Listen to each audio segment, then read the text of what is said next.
बिस्मिल्लाहिर्रहमानिर्रहीम अल्हम्दुलिल्लाहि रब्बिल आलमीन वस्सलातु वस्सलामु अला सय्यिदिल मुरसलीन व अला आलिहि व अस्हाबिहि अजमईन। हमारे लिए मकामे शुक्र है कि एक ऐसा शख्स जो शहर में होने वाली तमाम तर बदउनवानियों के खिलाफ नंगी तलवार की तरह समाज में रह करके काम किया करता था, जो राशन दुकानों में होने वाली भ्रष्टाचारी, स्कूलों में होने वाली बदउनवानी और बोगस टीचरों की भर्ती करके सरकारी खजानों पर छापामारी और इसी तरह समाज में गुंडागर्दी, दादागिरी करने वालों के खिलाफ बोलने की सजा उसको ये दी गई कि एक खातून को तैयार किया गया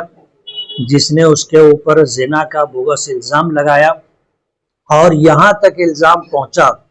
कि वो ये कहने लगी कि मैं प्रेग्नेंट हूँ और मेरा जो हमल है ये हमल इस शख्स का है, जबकि वो शादीशुदा खातून है और उसका अपना शौहर है। इस सिलसिले के अंदर कानूनी लड़ाई तो लड़ी जा रही है, डीएनए के लिए जो कार्रवाई होती है वो कार्रवाई जारी है, लेकिन हुआ ये कि मुल्क का कानून कुछ इस तरह का है कि इंसाफ जब होगा, लेकिन उससे पहले सजा का दौर शुरू हो जाता है। ये अंग्रेजों का दिया हुआ कानून है जो मुल्क की आज़ादी के लिए जद्दोजहद और कोशिश करने वालों के खिलाफ बनाया गया था कि इल्ज़ाम लगा दिया जाए और उसे फिर जेल की सलाखों के पीछे डाल दिया जाए, फिर ये मामला कोर्ट की बेंचों पर रहे और हम जिस तरह चाहें उस तरह हम इसको इस्तेमाल करते रहे और जिस पर इल्ज़ाम लगाया गया है वो महीनों और सालों जेल की सलाखों के पीछे रहे। अल्लाह का एहसान है और उसका शुक्र है कि उसने शफीक राना की ज़मानत के लिए जो माहौल बना दिया था, फैसला कर दिया था। आज बम्बई हाई कोर्ट से शफीक राना की ज़मानत हो गई है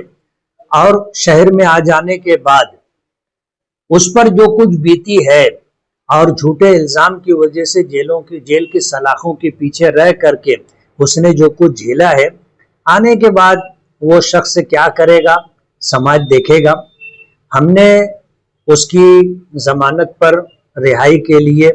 भरपूर जद्दोजहद की और लाखों रुपया खर्च किया। हमने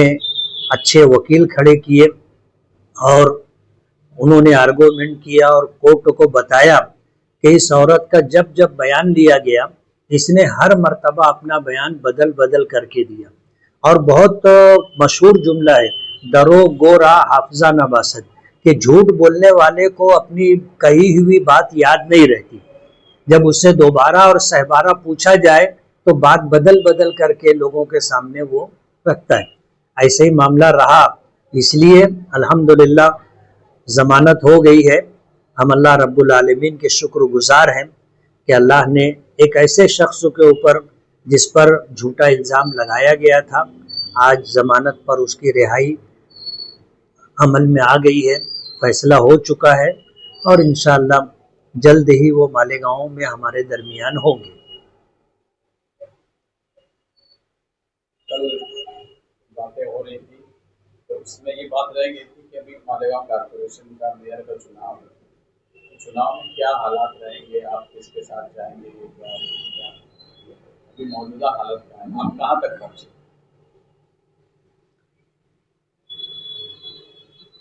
ये इलेक्शन 7 फरवरी को होना है और सियासत में ऊंच नीच लम्हा बलम्हा होती रहती है। हमने मेयर बनाने का फैसला नहीं लिया था, वजह उसकी ये है कि हमारे पास चुनकर आने वालों में ऐसी कोई खातून नहीं है जो मेयर के ओहदे पर विराजमान हो सके। मेयर का गेम लंबा गेम होता है, मेयर के गेम में खर्चा भी बहुत ज़्यादा होता है और सबसे बड़ी बात यह है कि इतना बड़ा ओहदा जिससे पूरे शहर को साफ सफाई के उन्वान से, मूलभूत सुविधा यानी बुनियादी ज़रूरियात के उन्वान से इलाज व मुआवजा है, तालीम है, लाइट है, पानी है, दीगर ज़रूरियात हैं, इन तमाम चीज़ों को सही तरीके से अंजाम दे सके, हमारे पास ऐसी कोई तजर्बेकार खातून नहीं। हमने पहले दिन से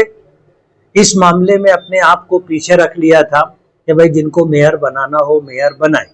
हुआ यह था कि मैंडेट तो पब्लिक ने हमको दिया था 1,17,000, यानी मालेगांव में जितनी सियासी पार्टियों ने इलेक्शन लड़ा सबसे ज्यादा वोट हमको मिले। लेकिन ये इत्तेफाक की बात है कि हमारी सीटें कम आई, इसलिए जब भी हमने फैसला ले लिया था कि हमको मेयर के चुनाव में कूदना नहीं, जिनको मेयर बनाना होगा मेयर बनाए, हालात जिस तरह के सामने होंगे उसके मुताबिक हम लोग आगे चलेंगे। मेयर का उम्मीदवार आपके पास नहीं है तो क्या आप किसी और उम्मीदवार को सपोर्ट कर सकते हैं, जैसे शिवसेना हो, इस्लाम पार्टी हो या दूसरी कोई पार्टी? हम ऑल इंडिया मजलिस इत्तेहादुल मुस्लिमीन के प्लेटफॉर्म से चुन करके आए हैं। ऑल इंडिया मजलिस इत्तेहादुल मुस्लिमीन ने शहर के हालात को देखते हुए ये हुक्म जारी किया कि हमें इस्लाम पार्टी को सपोर्ट करना है। इस बात के सामने आ जाने के बाद सामने से मुतालबा होने लगा कि हमें मालेगांव की आवाम ने मैंडेट दिया है और हमारी 35 सीटें आई हैं, इसलिए मुफ्ती इस्माइल और एजाज बेग को हमें सपोर्ट करना चाहिए। और पूरे शहर को पता है, आपके ज़रिए से हमने ये पैगाम दिया था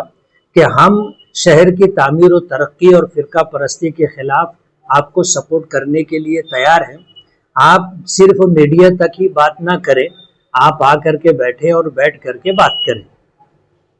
तो वो आए थे, उनकी तरफ से 7 लोग आए थे, बातचीत हुई थी और हमने कहा था कि हम अपने पार्टी के वरिष्ठ और इसी तरह पार्लियामेंट्री बोर्ड और 21 कारपोरेटर जो हमारे चुन करके आए हैं, हम उनसे मशवरा करके आपको जवाब देंगे। अब जाहिर बात है मेयर का चुनाव अब 7 फरवरी को होगा और जिस वक्त ये बात हुई थी उस वक्त तारीख का ऐलान भी नहीं हुआ था। उनकी तरफ से ये तकाजा होने लगा कि बस शाम तक हमको जवाब दो, जबकि वो लोग जोहर के बाद आए थे। शाम तक जवाब दो, 8 बज गया जवाब नहीं आया, 9 बज गया जवाब नहीं आया, 11 बज गया जवाब नहीं आया। इस तरह की बात सोशल मीडिया के जरिए शहर में वो चलाने लगे और उसके बाद इस्लाम पार्टी की तरफ से ये बयान आया कि हमें बिना किसी शर्त के सपोर्ट करो। जाहिर बात है हम तामीर और तरक्की और फिरका परस्ती के उन्वान पर आपको सपोर्ट कर रहे हैं, ये शर्त तो तुमने डाली है, तो इस सिलसिले में आप शहर में क्या तामीर और तरक्की करेंगे और हमारे 21 कारपोरेटर जिन वार्डों से चुन करके आए हैं उन वार्डों में तामीर और तरक्की का क्या काम करेंगे, ये तो आपको बैठ के तय करना पड़ेगा ना। आप अगर बोलोगे बिना शर्त हमको सपोर्ट करो तो जाहिर बात है हम बंधुआ मजदूर नहीं, इलेक्शन लड़ा है, रात दिन मेहनत की है, लाखों रुपया खर्च किया गया है, उसके बाद आप बोलोगे बिना शर्त हमको सपोर्ट करो, तो ये बात किसी सूरत में भी मुनासिब नहीं। ऐसे हालात हैं, हम पार्टी के आदेश के पाबंद हैं, लेकिन आप अगर हमें अपमानित करोगे, जलील करोगे और इस तरह के हालात पैदा करोगे कि हम इमोशनल हो करके आपको बोल दो कि हम तुमको सपोर्ट नहीं करेंगे, तो तुम जा करके फिरका परस्तों के साथ बैठ जाओ और हमें ये इल्जाम दो कि हमने तो इनको सपोर्ट के लिए कहा था, ये सपोर्ट करने के लिए नहीं बोल दिए, तो हम क्या करते। हमने फिर फिरका परस्तों के साथ मिल करके कारपोरेशन में सत्ता बना ली। उनकी प्लानिंग ऐसी महसूस होती है, इसलिए हमने भी जो है इस सिलसिले के अंदर पार्टी के जिम्मेदारों से बात की, लेकिन पार्टी के जिम्मेदारों का यही कहना है कि फिरका परस्तों के साथ नहीं जाना है और इस शहर की तामीर और तरक्की के लिए आप इस्लाम पार्टी को सपोर्ट करें। अभी लोगों के बयानात आएंगे, जाहिर बात है आनन फानन मेयर का चुनाव होना नहीं, 7 फरवरी को चुनाव होगा। आज मेरे ख्याल से 29 तारीख है, अब यहाँ से जो है 2 दिन ये 7 दिन वो 9 दिन बाकी है और 9 दिन में तो बहुत ज्यादा उलट फेर हो सकता है ना, देखेंगे हम। 7 फरवरी को जो मेयर का इलेक्शन होगा, अभी आपने कहा कि हम लोग इन्हें फिरका परस्तों का साथ नहीं देंगे, तो क्या उस दिन हाउस में इस्लाम पार्टी का या सेकुलर फ्रंट का जो मेयर रहेगा उसको वोटिंग करेंगे या कटक रहेंगे, क्या करेंगे? ये हम लोग हालात पे नजर रखे हुए हैं और बात बनते और बिगड़ते देर नहीं लगती, और सियासत में तो कभी भी कुछ भी हो सकता है। इसलिए हमें इंतजार है, हम देख रहे हैं कि दौड़ने वाले कहाँ तक दौड़ते हैं और कहाँ थकते हैं, कहाँ बैठते हैं। उसके बाद हम अपना गेम शुरू करेंगे। राजगीर में आज भी बयान दिया और कल उन लोगों की नासिक के अंदर पूरे सेकुलर फ्रंट और कांग्रेस पार्टी के भी लोगों की मीटिंग हुई और एजाज बेग का आज बयान आया कि उनके पास 35 कारपोरेटर लोग हैं, तो उस हिसाब से उनकी मेजॉरिटी बनती हुई दिख रही है। अब बात यह है कि एजाज बेग साहब के ऊपर भरोसा करना मुश्किल है। इलेक्शन होने से पहले 10 मरतबा उन्होंने कहा था कि मुफ्ती साहब मैं आपके साथ रहूंगा, कुछ भी हालात हो मैं आपके साथ रहूंगा। इलेक्शन में भी हमारे पार्लियामेंट्री बोर्ड के लोगों से उस शख्स ने मुलाकात की और उनको भी यही झांसा दिया कि कुछ भी हो जाए मैं आपके साथ रहूंगा। वार्ड में जो वोट देने वाले वोटर थे उनमें बड़े बड़े खानदानों में जा करके इस शख्स ने यही बात कही कि मेरा ये आखिरी इलेक्शन है, आप मुझे चुन करके दो, मैं चुन करके आऊंगा तो मुफ्ती साहब के साथ रहूंगा। अब जब हालात इस तरह के बने कि हमने भी एक फैसला लिया और उस फैसले के पेशे नजर जो होना था हुआ, अब परिंदे को पर निकल आया, तो आज उसके बयान से हमारे पार्लियामेंट्री बोर्ड के लोगों को और पूरे पैनल में जिनको इन्होंने कहा था कि मैं हर हाल में मुफ्ती साहब के साथ रहूंगा, ये मेरा आखिरी इलेक्शन है, मुझे आप चुनवा करके दो। और दूसरी बात ये कि उसके साथ जो तीसरी सीट चुन करके आई है इफ्तिखार राशन वाला, वो अंसारी है। ये अपने लिए ओहदा मांग रहे हैं कि मुझको स्टैंडिंग कमेटी की 2 साल की चेयरमनी, मेरी बीवी को महिला बाल विकास समिति की चेयरमनी और मेरे भाई राजू को कोऑप में लिया जाए। तो उस अंसारी गरीब राशन की दुकान चलाने वाले ने क्या गुनाह किया था? आपने उसके लिए कोई बात नहीं की, उसको कोई ओहदा नहीं देना चाहते। ये मैसेज पूरे वार्ड में, पूरे शहर में जाएगा कि एजाज बेग की कहनी क्या है और करनी क्या है। दिन जाते देर नहीं लगते, ये 5 साल कहाँ चले जाएंगे पता नहीं चलेगा, लेकिन मालेगांव की आवाम इसको महफूज रखेगी। आने वाले वक्त पर इस मामले को लेकर के पूरे समाज को बताया जाएगा कि ये वही एजाज बेग है जिसने क्या कहा था और क्या किया। तो आपके कहने के मुताबिक वो अंसारी उम्मीदवार है, उनका जो कांग्रेस पार्टी से जीत गया, तो इसीलिए उनको नजरअंदाज किया जा रहा है। मैं खुद बोल रहा हूँ ना, ये दखनी समाज से ताल्लुक रखते हैं और एक अंसारी समाज से गरीब शख्स चुन करके आया, उसके साथ ऐसा सुलूक किया जा रहा है। मैं कभी नहीं बोलता इस तरह की बात, लेकिन आज मुझे कहना पड़ रहा है कि उस शख्स को जिस तरह अपमानित किया जा रहा है, नजरअंदाज किया जा रहा है, ये चीज अच्छी नहीं। मेयर के ताल्लुक से जो बातें पहले भी चल रही थी, बुनकर मेयर होना चाहिए, अंसारी मेयर होना, अभी तक हुआ नहीं। हमारा प्रोग्राम यही था, हमें कोई बुनकर ऐसा मजबूत रहता खातून में खास तौर पर, तो हम उसको मेयर बनाते, लेकिन शहर की आवाम ने शायद इस पर तवज्जो नहीं दी और हमारे उम्मीदवार चुन करके आए, हमें मैंडेट सीट की शक्ल में नहीं मिला। इसलिए हम चाहते थे कि ये बुनकरों का शहर है, एक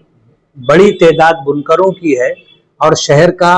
अहम और मेन कारोबार यही है और उनके बहुत सारे मसाइल हैं जो कारपोरेशन से जुड़े हुए हैं।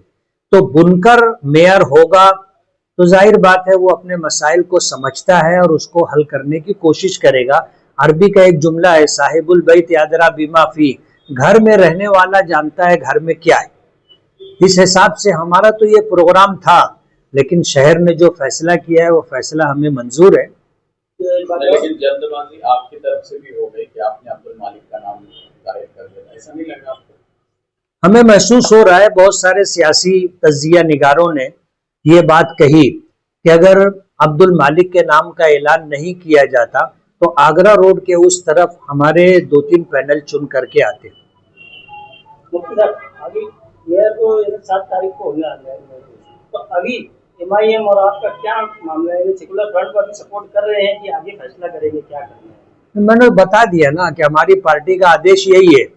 कि उनको सपोर्ट करना है, लेकिन हमने उनको ये बात बता दी कि जिस दिन से हमने ये ऐलान किया उस दिन से सामने वालों की तरफ से जो हमें जलील करने का और नीचा दिखाने का मामला सामने आया है, आप उसको पेशे नजर रखिए। जिस तरीके से सेकुलर फ्रंट ने एक वक्त भेजा, क्या MIM की भी तरफ से कोई वक्त उन तक गया, या आने वाले दिनों में आप कोई वक्त भेजकर वहाँ जो शराइत है उन पर कोई बातचीत करेंगे? हमने अपने पार्लियामेंट्री बोर्ड के कई लोगों को लगाया कि आप उनसे बात करो, और हम अगर उनको सपोर्ट कर रहे हैं तो हमारे पास कोई 2 कारपोरेटर और 3 कारपोरेटर नहीं है, हमारे पास 21 कारपोरेटर हैं। तो जाहिर बात है कि आपको 2 कारपोरेटर वाले को जो इज्जत आप दे रहे हो, 3 सीट रखने वाले किसी पार्टी को आप इज्जत दे रहे हो, तो हमारे पास तो 21 कारपोरेटर है ना, आपको कम से कम उसका पासो लिहाज रखना चाहिए। पर्दे के पीछे कुछ और हो जाएगा 7 तारीख तक, ऐसा लग रहा है? मैंने ये बात कही है कि हमारे साथ जो हो रहा है हमने पार्टी के लोगों को रिपोर्ट कर दी है, पार्टी का फैसला बदल जाएगा, पर्दे के पीछे कुछ भी हो जाएगा ना।